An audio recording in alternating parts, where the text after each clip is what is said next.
Hi, I'm Dr. Chetna Lura. I'm a dermatologist at SkinMH. Today, I would like you to know what COVID can do to skin, even though it's not primarily a skin infection, but skin is affected because COVID affects the receptors which are ACE receptors, which are present in lungs. That is why it causes mainly pulmonary lesions. It is also present in heart, it is present in intestines, and it is also present in skin. So we very well know that if it affects the lungs, then it causes breathlessness and hence a lot of lung complications. It can also affect other organs like small intestine, heart, endocrinal system and neurological systems.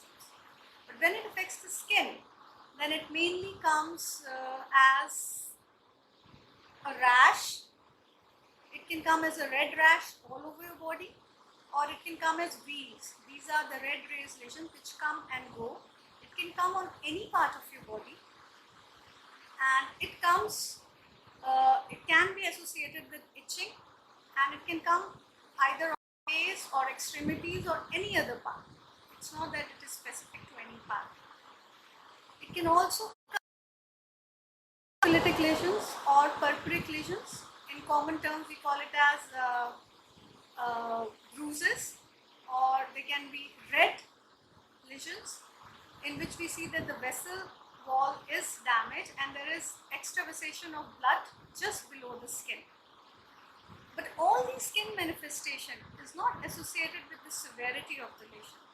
It can come and precede the fever and other symptoms, or it can even follow once the active infection is over.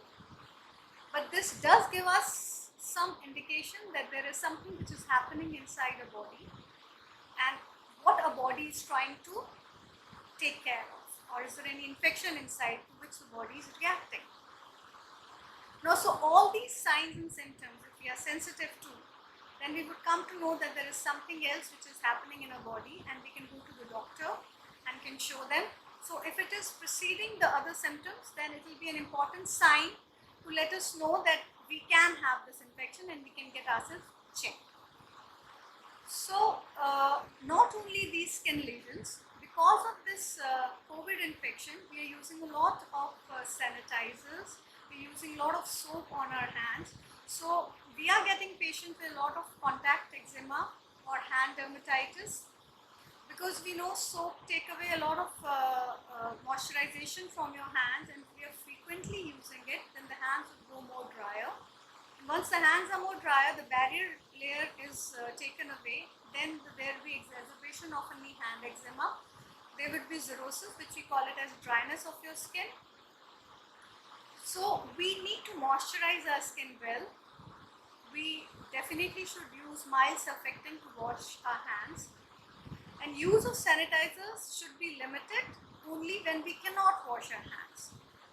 So when we go to places, public places where there is no water or soap, then definitely we need to use sanitizers, but we should not use sanitizers when we are going to have food, or when we know that there is availability of soap and water. That will be more safer. So along with that, then there are certain other conditions of COVID, because we're using face masks, we are protecting our nose, passage, so there will be a lot of sweating. Due to sweating, there can be certain bacterial and fungal infections which can happen. So we need to take care that whenever we are going out, we need to use those masks for sure, but once we come back, we need to remove it. We need to pat our sweat, and we need to keep the skin dry. When we keep all these measures, we'll be able to take care of all the infection which can happen because of this hot and humid weather. As such, in hot weather, we get a lot of fungal infections. So these fungal infections can be treated again by keeping our skin dry, by using cotton garments, by not sharing towels, by not sharing clothes with others, and by washing our clothes separately. Because there's so many people who come in the OPD in which one patient or one person in the family, they have a fungal infection, then there is a list which follows post that person. So we need to educate them that you need to keep your belongings separate, you need to wash wash your clothes separately from other members of the family. There should not be any combined use of a washing machine in which clothes of the whole family are being washed off, because then the Taenia spores goes to other members of the family and they all get infected. And once the whole family is infected, then there's a vicious cycle which happens, and it's very tough for us to curtail that infection.